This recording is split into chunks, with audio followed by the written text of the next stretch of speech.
un piccolo rammarico, un piccolissimo rammarico.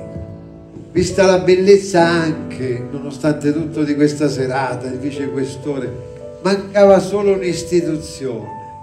E pensare che io quel ragazzo l'ho tifato tanto quando ci fece vincere, contribuì a farci vincere lo scudetto.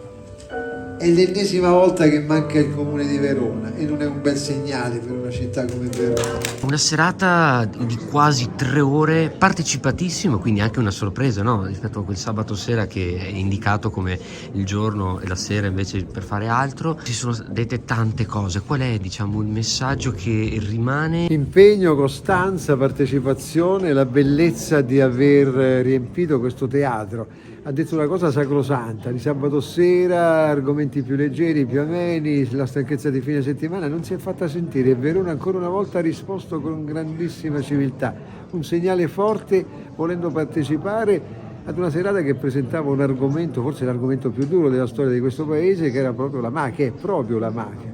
Il messaggio è quello che i nostri ospiti tutti congiuntamente hanno rivolto ai giovani, è a loro che dobbiamo volgere il nostro sguardo, la nostra attenzione e il nostro impegno. L'omicidio del generale Carlo Alberto Dalla Chiesa poi del 1982.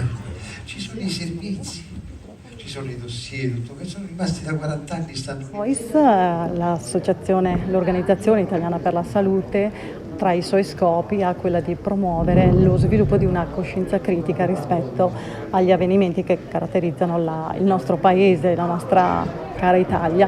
Tanto è vero che siamo orgogliosi di aver organizzato questo evento di questa sera insieme all'Accademia della Storia e condotto magistralmente dal giornalista d'inchiesta Davide Gramiccioli. Un incontro dove tutti i relatori, io credo dal primo all'ultimo, nei loro contenuti si è sentito un desiderio forte di riscatto e anche di verità per il futuro delle nuove generazioni.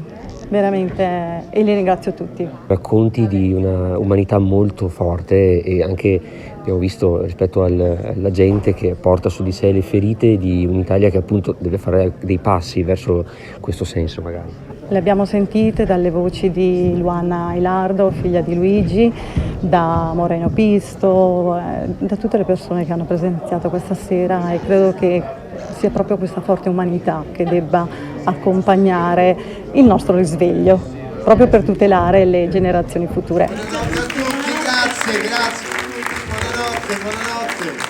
Grazie a tutti.